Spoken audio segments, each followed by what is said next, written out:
צר לי עליך אחי יהונתן, נעמת לי מאוד, נפלאתה אהבתך לי מאהבת נשים.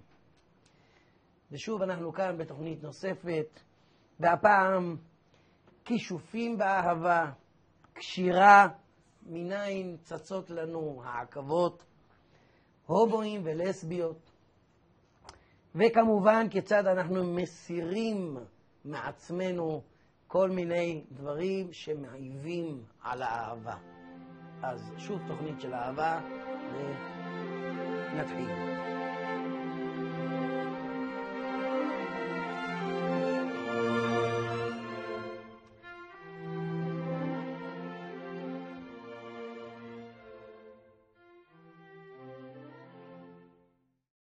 לא אחת פונים אליי הומואים ולסביות שנמצאים במערכת זוגית, מערכת בדיוק כמו שיש אצל כל אחד אחר, עם אהבה, עם הרבה נתינה, שאחד מבני הזוג פתאום התפתה ללכת למקום אחר. אז ראשית, אני צריך לציין שאני חושב שכל אדם צריך לאהוב בדרך שלו. כל אחד צריך להביע את אהבתו ולתת את אהבתו ולקבל אהבה בדרך שלו. מה שהוא עושה במיטה ואיך הוא עושה זה עניין רק שלו. אין לאף אחד זכות להתערב, ואני אומר את זה כתלמיד ישיבה לשעבר. אני בא ממשפחה חרדית, ולכן אני חושב שכשהקדוש ברוך הוא נתן לנו את זכות הבחירה, גם זה היה כלול בפנים. שהרי כתוב, הכל נעשה בדברו. ככה שלדעתי, גם ההומואים והלסביות, אם הם מחליטים שזה הדרך שהם רוצים ללכת, אז אין מקום לערער על רצונותיהם, כמו שאין מקום לערער על רצון זוג, סתם שיחליט להיות ביחד. זה בדיוק אותו דבר. זה עניין שלהם, ויש לכבד את זה. כשפונים אליי, אני מתייחס אל בני הזוג, או הלסבי או ההומואים, בדיוק כמו שאני מתייחס לכל זוג אחר. הפתיחה בזוהר היא אותה פתיחה. בדיוק אותו דבר. ולא פעם ולא פעמיים אני מוצא המון כישופים שנעשים ביניהם. כל אחד עושה כדי למשוך את זה וזו למשוך את זאת, וכל אחד מתנהג בדיוק כמו אהבה רגילה לכל מצב של זוגיות הכי פשוטה. ככה שגם העצות שאני נותן הן עצות שבאות מתוך הקבלה, הייתי אומר הרגילה, כי בשבילי הזוג הזה הוא זוג לכל דבר. והם עשו את הבחירה שלהם, ואני מכבד כל אדם בבחירתו. אבל, כמו שאמרתי בתוכנית הקודמת, בתוכנית הזאת אני אפרט על נושאי הכישופים, וזו בעקבות שאלה ששלח לי בחור, שחושב שנעשה לו מעשה כישוף. הוא לא בטוח, הוא חושב שנעשה לו מעשה כישוף, והוא נמשך לחבר שלו. הוא נמצא במערכת הומוסקסואלית, אבל הוא פתאום מרגיש שהוא נמשך לחבר אחר, זאת אומרת שהוא חושש שמה עשו לו כישוף. אנחנו נדבר על המערכת הזאת אחר כך, אבל אנחנו נתמקד מה זה כישוף. כישוף בעצם זה לכופף את הטבע לטובתנו. זה דברים שהם בעצם מעל הטבע. דברים שאנחנו כופים על אחרים בדרכים שהן לא טבעיות. זאת אומרת, אם אני רוצה לדוגמה לגרום למישהו לא יאהוב אותי, אז אני לא אבוא ואהיה נחמד כלפיו, או אנסה להיות יפה כלפיו, או חכם כלפיו, כדי לגרום לו לאהוב אותי, אלא אני אבוא בדרך שונה, בדרך של כישוף, שבעצם גרום לו לחשוב את כל מה שאני רוצה שהוא יחשוב, וככה הוא יאהב אותי ויעריץ אותי. זה נקרא לכפות עליו את רצונו. זאת אומרת שאם אלוהים נתן לו את החירות, אני בא ושולל אותה ממנו. הרבה מערכות זוגיות מתקיימות על כישוף.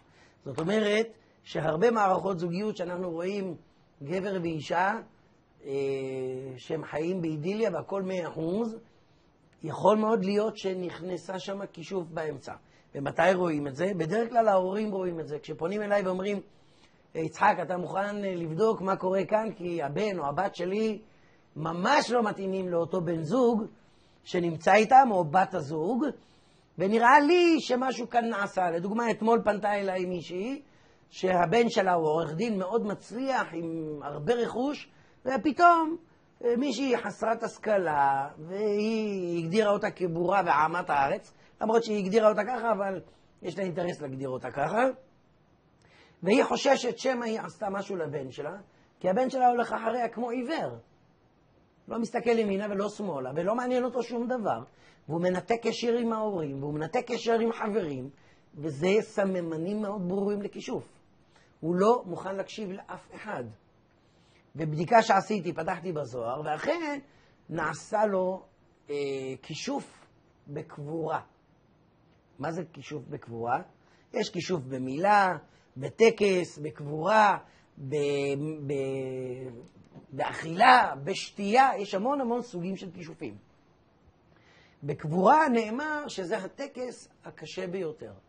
אם בן אדם יודע לעשות את העבודה, הרי הוא יכפה את רצונו על מי שנעשה עליו הכישוף, ואותו אדם יהיה מוכן לעשות הכל למען אותה אחת שעשה לו את הכישוף הזה. מה זה בקבורה?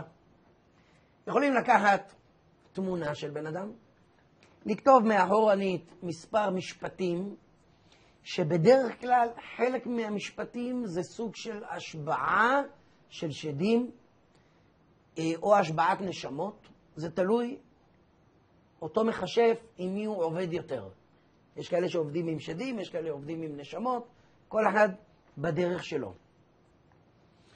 לרוב קוברים את זה בקבר רענן. קבר שרק עכשיו נחפר וטרם שמו את המצבה. זה אומר שהרבה פעמים הקבר נשאר כערימת חול למשך חודש עד ששמים את המצבה ועושים גילוי. בחודש הזה מכינים את המצבה ומציבים אותה והכל, ובתום חודש עושים גילוי. בזמן הזה שהקבר עדיין פתוח, ישנם כאלה שבאים, חופרים, ותומנים בפנים תמונות של בני זוג, עם הכיתוב, כמו שאמרתי, שאני לא אציין מה זה כמובן, כדי שלא כל אחד יקבל את הרעיון וילך לעשות את זה. עושים את הכיתוב הדרוש על התמונות, קוברים את זה בקבר הזה הרענן, ואחרי ששמו את המצבה, יש בעיה מאוד גדולה להוציא את הכישוף הזה. כי להוציא את הכישוף פיזית אי אפשר. ולבטל את הפעולה הזאת מאוד קשה. יש מספר דרכים מאוד מצומצמות לביטול הזה. זה לא משהו שאפשר לעשות, זה לא עין הרע, או דברים כאלה פשוטים, שאני אומר לזה פשוטים, למרות שזה גם בפני עצמו לא פשוט.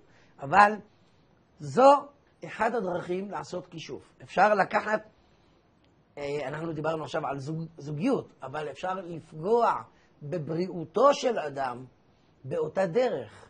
גם לקחת את תמונתו, או שיער משער ראשו, או איבר מאיבר גופו, שזה יכול להיות ציפורניים, כל מיני דברים כאלה, ולטמון אותם בקבר צעיר.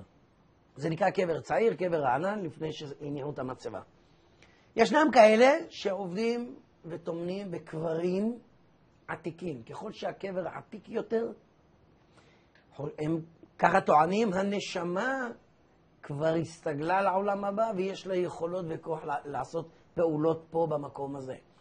לפעמים הנשמה עושה את הפעולה שנדרשה ממנה, רק כדי להשתחרר ולהמשיך הלאה, כי זה כמו קוץ ששמים לבן אדם, עד שהוא לא מוציא זה מפריע לו. אותו דבר, ישנם כאלה שחושבים שאם הם טומנים בקבר צעיר, הנשמה תקיים את מה שנכתב, או מה שהיא נתבקשה, רק כדי שזה לא יפריע לה להמשיך הלאה. זאת אומרת שאנחנו גם מאלצים נשמות לעשות דברים. מי שעובד עם שדים ורוחות,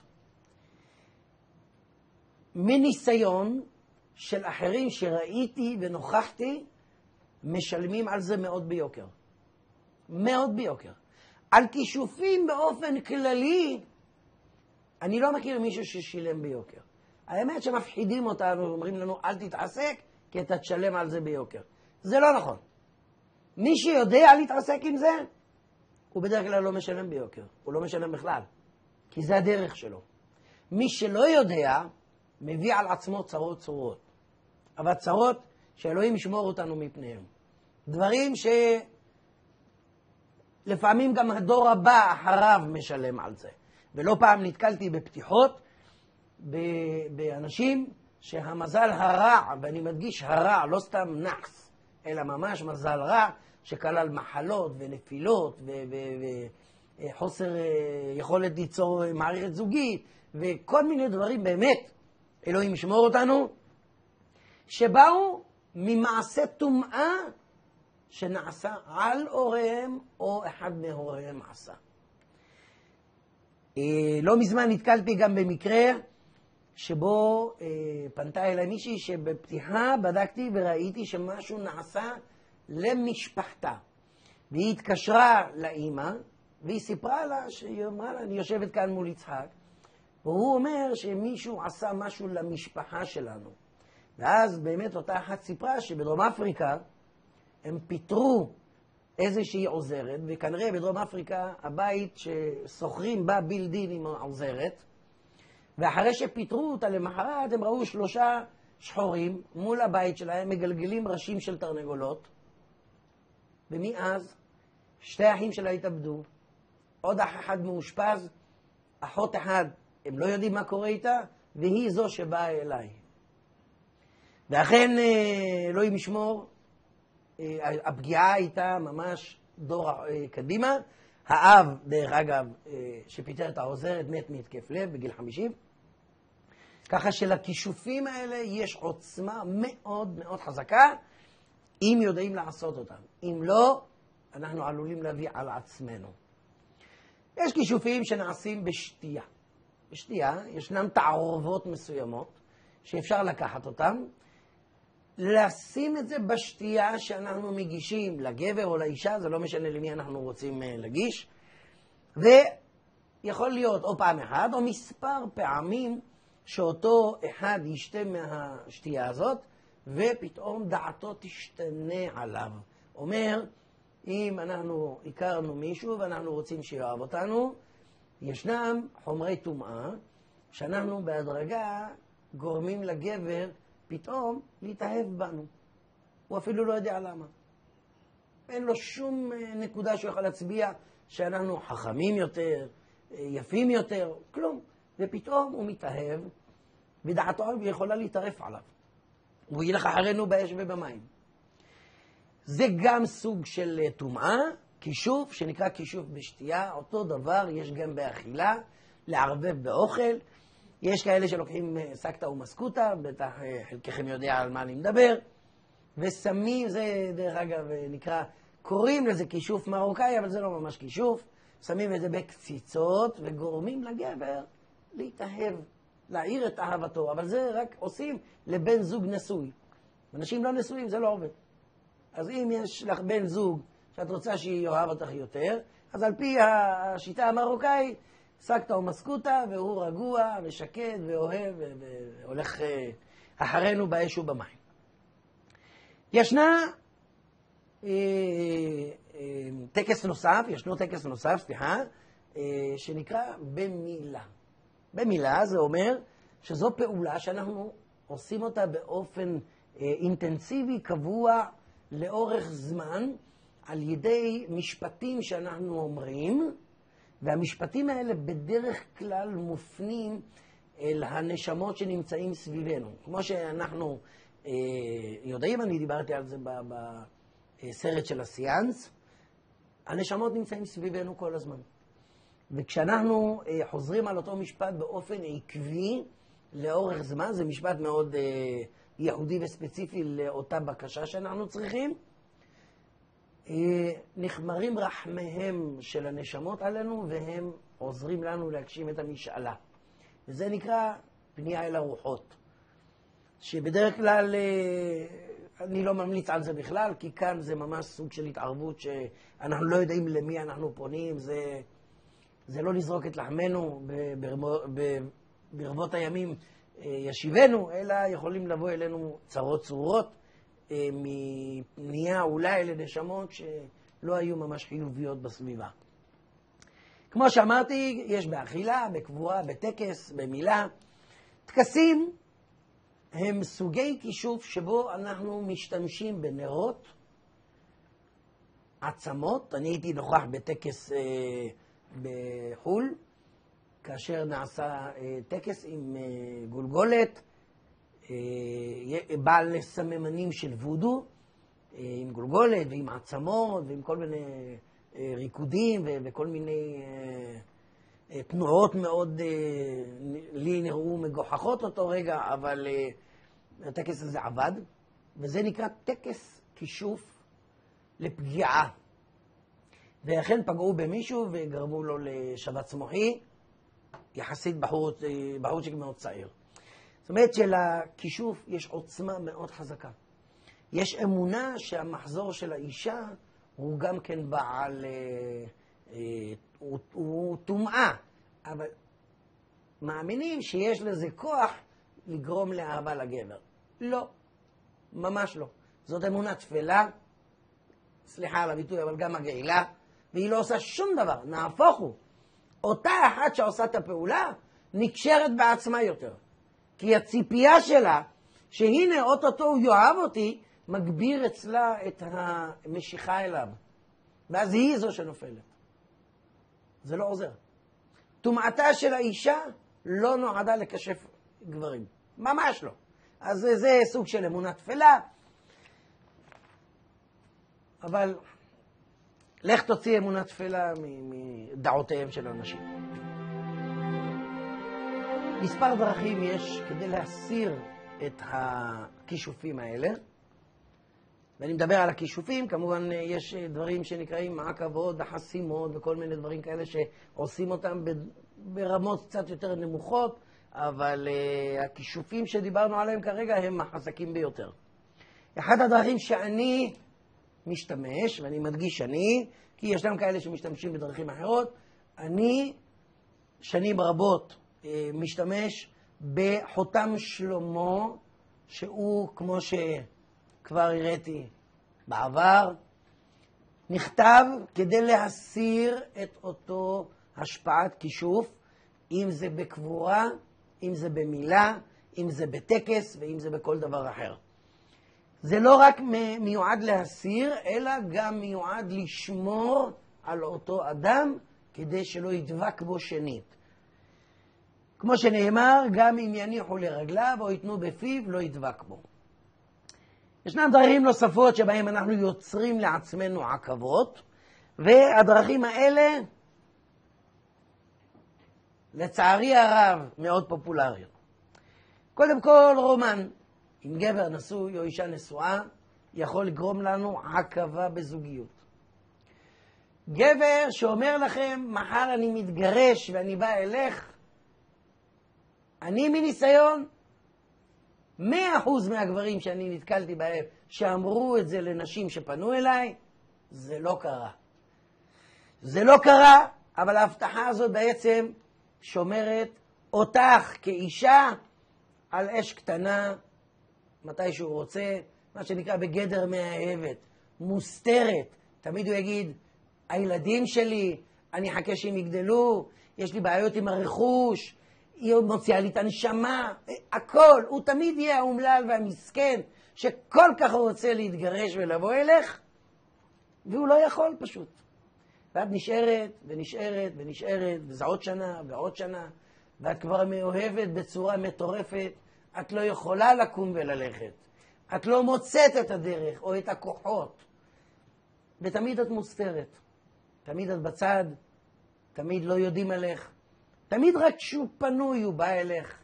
אני טוען לא כשהוא פנוי הוא בא אליך, כשהוא רוצה הוא בא אליך. אז למקרה הזה יש לנו גם כן חומרי קבלה שהם גורמים לך או לך, תלוי אם אנחנו נמצאים באיזה עמדה, לשכוח את האהבה הזאת. לגרום לה לדעוך כדי לפתוח לנו פרק חדש בחיים. אני מכיר מישהי שלצערי הרב 12 שנה חיכתה שהוא יתגרש. ואמרתי לה, כשהוא יתגרש, איזה סיבה בעולם יהיה לו להיות איתך? הוא יהיה הרי חופשי, כמו ציפור דרור. עכשיו הוא חייב להסתיר את הכל, אז נוח לא רק איתך. אבל כשהוא יתגרש, למה שיהיה איתך? הוא יכול ללכת עוד 30 אחרות. וזה מה שהיה לצערי. אחרי 12 שנה הוא התגרש באמת, ולא בגללה, ופשוט הפך להיות פרפר. אז כל ההמתנה הזאת של ה-12 שנים, היא באה אליי ואמרה לי, תשמע, אני מוכנה לעשות כל דבר כדי שהוא יהיה איתי ושלי. אמרתי לה, אני יודע. אבל במקרה הזה הוא לא יהיה איתך ולא שלך, ואם תפני לאחרים, ירוששו אותך. את כל מה שיש לך בחיים את תהיי מוכנה לתת, וזה אני אומר לך עכשיו, וגם את מוכנה להודות בזה, אבל דעי לך שהוא לא יהיה שלך אף פעם, וחבל על כל הזמן הזה שאיבדת, וכדאי כרגע לעשות משהו כדי להשתחרר ממנו ולהמשיך הלאה. אם תמשיכי לנסות להחזיר אותו או לקשור אותו, תאבדי את רכושך, אהבתך ודעתך. וזה יהיה מאוד חבל. אני שמח שבמקרה הזה היא הקשיבה לי ובאמת ראתה שבהיגיון גם יש דברים בגו, והוא באמת התחיל להתפרפר וכולי, ועזרתי לה לצאת מזה כדי להמשיך הלאה ולמצוא זוגיות אחרת שתהיה מתאימה יותר. אז כמו שאמרתי, גבר נשוי זה מתכון טוב לעיכוב בזוגיות. נדרים שאנחנו נודרים, כמו שאנחנו יודעים ביהדות, אסור להבטיח. הבטחה זה נדר.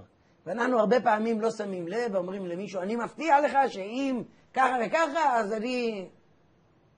אסור. ההבטחה זה סוג של נדר. ואנחנו נודרים נדרים בלי לשים לב. על ימין ועל שמאל.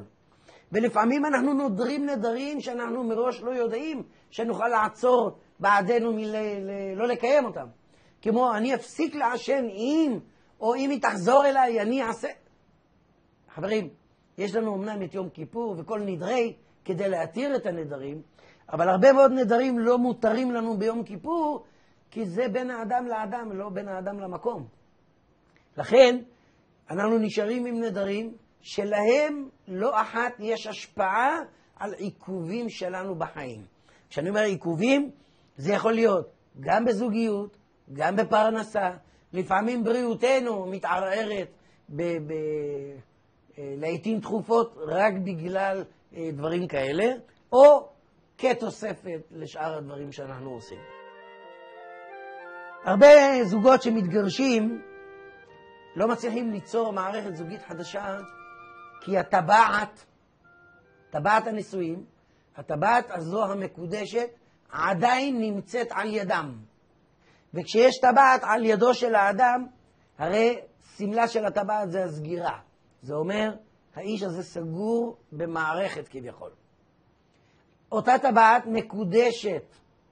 וכשאני אומר מקודשת, אני מתכוון לכך שהטבעת יכולה למנוע לא פעם ליצור מערכת זוגית חדשה ולהמשיך להתקדם קדימה אחרי שהזוגיות שהייתה הסתיימה. לרוב כל סוג של טבעת שקיבלנו מבן הזוג יכולה לגרום עקבה. אבל בעיקר הטבעת הנישואים. לכן יש רבים ששולחים אליי את הטבעת לגניזה כדי לסיים את התהליך. ממש באופן סופי. ישנם כאלה שהטבעת יקרה להם והם רוצים למכור אותה. הבעיה היא שהצורף לא תמיד מתיך. לפעמים הצורף מוכר אותה, והיא עדיין נשארת בקדושתה. כי זה טבעת שברכנו עליה. אז גם זה יכול ליצור מצב של עקבה בזוגיות. אני חושב שלגנוז את הטבעת זה הדרך הכי טובה כדי ממש לפרק את המערכת הזוגית, כמו שהטבעת סימלה את החיבור, הגניזה שלה מסמנת גם את הסיום. ואם בכל זאת רוצים למכור אותה, אולי כדאי לחתוך, כדי שזה שאנחנו נמכור לו לא יישב לתקן אותה, כי אם היא מתוקנת היא כבר לא כשרה, ולכן לרוב יתיחו אותה וימשיכו עם זה הלאה. אם ביצענו טקס אירוסים עם מישהו, וזה קורה הרבה בעולם הבוכרי, אני נתקל בזה לא אחת, עושים טקס של אירוסים, ואחרי חצי שנה הזוגיות הזאת מתפרקת. זאת אומרת, הם כבר לא חבר וחברה, נקרא לזה ככה. כי כל אחד עם הסיבות שלו. אם קיבלנו מתנות בטקס האירוסים, שיש לאירוסים האלה בעצם זה מה שנקרא קדם חתונה, יש להם גם כן איזה שהם סממנים דתיים. בטקס הגירושים, אם קיבלנו מתנה מבן הזוג, יש להחזיר לו אותה, כדי שהדרך שלנו תיפתח הלאה. לא להשאיר את המתנה הזאת אצלנו, כי אותה מתנה שניתנה באירוסים, ממשיכה לשמור אותנו במצב של קשירה, ואז אנחנו לא יכולים לפתח זוגיות חדשה, וחבל. זה מספר קטן של סיבות שיכולות להיות, גם הפלה יכולה לגרום חלילה וחס לעכבה, גם אם אנחנו גורמים לזוג להיפרד, גם אם זה לא בכוונה, או גרמנו לסכסוך או דברים כאלה, גם זה יכול לדבוק בנו ולגרום לנו לעכבות בזוגיות, וכמובן, כמו שאמרתי, בעבר גם העין הרע יכולה לגרום לנו לעכבות וכל מיני דברים מהסוג הזה. עד כאן נושא עכבות שיכולות להיווצר כתוצאה ממעשים שלנו בתחום של המערכת הזוגית. שלום, שמי יערה. בעלי עזב את הבית לפני 5 חודשים. אחרי 15 שנה. יש לנו 3 ילדים. אחרי הרבה שנים של מריבות, קשיים כלכליים וחיי מתח. אנחנו במין מצב שאנחנו פרודים, אך לא ממש. אף אחד מאיתנו לא ממש רוצה לחזור לחיות יחד, אבל אנחנו לא באמת מצליחים להיפרד. ויש אהבה מיוחדת. בעלי בעיקר מתעקש שלא רוצה לחזור, אך גם לא הולך. האם נכון לנו להיפרד סופית ולפרק את הזוגיות הזאת? ובכן, יערה, אני חושב שהבעיה כאן היא בעיה כלכלית, ולא בעיה זוגית. אני חושב שברגע שהבעיה הכלכלית שלכם תיפטר, הזוגיות תהיה האידיאלית ביותר. כי אכן יש ביניכם אהבה, יש ביניכם התאמה זוגית מצוינת, וכמו שאת אומרת, הכל כאן היה באמת על רקע של בעיה כלכלית, ולדעתי אם הבעיה הכלכלית שלכם תיפטר, אז בעצם האהבה תחזור לשגשג. מה עושים במקרה כזה? מה שאני יכול להציע לך זה לעשות ככה. יש דבר שנקרא, אם יש לנו אותו כאן, לא. יש דבר שנקרא אל-דהב לפרנסה. זה חומר שאותו אנחנו מטפטפים על שטר של 50 שקלים, והוא מצפה את השטר בזהב. זה אכן אבקת זהב, שאני מביא אותה ממרוקו, עם תערובת חומרי קבלה, וכאשר זה מתייבש, התפקיד של זה הוא כקמע לשפע ופרנסה. זה נקרא הון, ממון, פרנסה ושפע. לדעתי, השימוש בחומר הזה, שנקרא אל-דהב, יכול להגדיל את הצד הפיננסי שלכם. גם שלך וגם שלו. וכמו שאמרתי, ברגע שיהיה קצת יותר כסף ופחות חובות, הכל יהיה 100%. לצערי רבים,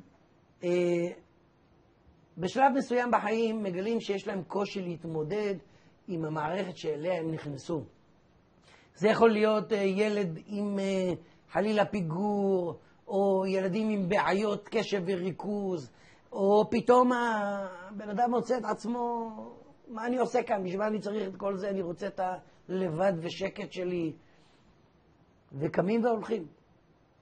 וכשאני אומר קמים והולכים, אז הם משאירים את האישה עם הילדים, עם כל הצרות. בדרך כלל גם מנסים לעשות את המקסימום כדי לא לשלם מזונות. ואם לא מתגרשים, אז גם לא חייבים במזונות, רק בדברים קטנטנים. וככה בהדרגה מוציאים לאישה את הנשמה בלי סיבה. אתה עשית את הילדים, אתה התחתנת, אתה הכל, ופתאום אתה בא וכופה על כולם חיים של דלות ועוני וצרות צורות. אני חושב שזה לא פייר. ובמקרים כאלה, כל זמן שאותו אדם נשוי, אמנם הוא לא רוצה להיות בביתו, הוא לא יכול להתמודד עם כל הדברים שהוא בעצמו בנה, יש מקום לעשות משהו שנקרא שליטה. יש חומר מיוחד קבלי שהוא עוזר לאישה לשלוט יותר בבן הזוג הזה. זאת אומרת שיהיה מחוץ לבית, אבל ניתן באמת את רצונו, נפשו וימלא צריכיהם של בני הבית, ייתן בנדיבות יותר, יהיה יותר קשוב לבני הבית ולאישה, גם אם הוא לא רוצה לחזור. גם אם הם בתהליך של גירושים. אין סיבה בעולם שהאישה והילדים יסבלו רק כי הגבר רוצה את החופש שלו. ממש לא. לכן, יש חומר קבלי שהוא מיועד לשליטה על בן הזוג, רק אם בן הזוג עדיין נמצאים תחת מה שנקרא חופה וקידושים, זאת אומרת שהם נשואים. עדיין אין גיטין ביניהם, אין גט, כי ברגע שהגט ניתן, החומר הזה בטל ומבוטל. שאלה נוספת, כותבת לנו איריס, נמצאת, או נכון יותר, מחוץ לקשר של 8 שנים, שבא והלך במהלכן. אני מאוד אוהבת וכואבת. יודעת שזה אולי לא בשבילי. מה עליי לעשות? שמו ככה וכך, אשמח לתשובתך. יש חומר קבלי איריס שנקרא אינסת אל-חוב, שזה לשכוח אהבה. את יודעת שהוא לא בשבילך, הוא אכן לא בשבילך. הבדל הגילים ביניכם הוא עצום. הוא מעבר לגבולות שאנחנו מכירים הסבירים. אני חושב שאת נמצאת איתו מתוך הערצה, כמו שהסברתי בתוכנית הקודמת. אנחנו לפעמים נמצאים בקשר מתוך הערצה, ולא ממש מאהבה. אינסת אל-חוב זה חומר קבלי שהשימוש בו עוזר לך להוריד את הגעגועים, את האהבה, בכלל את הרצון אפילו להיות איתו. הוא פשוט הופך להיות כמו כל ידיד מהעבר שלך, משהו משני כזה, שבו את יכולה לפתוח לך את הדלת חזרה לזוגיות נורמלית. את בחורה צעירה, כל חייך לפנייך. אני חושב שזה 8 שנים שבהם בזבזת את זמנך, וכבר דיברנו על כאלה שמבזבזים את הזמן. למתין לו יהיה מאוד מאוד מיותר. אז אני חושב שהאינסת אל-חוב זה חומר שיכול במקרה הזה לעזור לך ולתת לך את הדלת לבחוץ לזוגיות חדשה וטובה ומוצלחת יותר. עד כאן להיום. אלה 2 תוכניות רצופות שבהן דיברנו על אהבה, על בגידה, על קשירה, על כישופים של אהבה. כמובן שאפשר למלות עוד 10 תוכניות על אהבה, אבל אם יש לכם שאלות בכל נושא, מכל אחד מהסדרות של הסרטים, אתם מוזמנים לשלוח אליי לאתר בית הרוחות או מרכז הקבלה המעשית. מה שמהם תכתבו בגוגל תגיעו אליי. אפשר לכתוב לי את השאלות או בפורומים המיועדים לכך, או אפשר להיכנס לפייסבוק, ששם גם, אם אנחנו רושמים יצחק מזרחי קבלה מעשית, או בית הרוחות יצחק מזרחי, גם תגיעו אליי. אני מניח שמתעוררים לכם שאלות, אני מניח שחלק גדול מכם גם רואה ואומר אכן מה שהוא אמר, חלק מהדברים כאילו שאמר אותם אליי באופן ישיר. אחרי 37 שנים בתחום הקבלה, נתקלתי כמעט בכל דבר שאתם רק מדמיינים לכם. כתבתי ספרים בנושא הזה, שגם עליהם אני ממליץ מדי פעם, אבל את כל הדברים האלה תמצאו אצלי באתר, בפורום שלי, בפייסבוק, בכל מקום שאתם תחפשו, תשאלו, אני אשמח לענות לכם תמיד. ואל תשכחו לשתף את הסרטונים האלה עם החברים שלכם. עד הפעם הבאה, להתראות, להשתמע, שמרו על עצמכם, לצפות מצוות.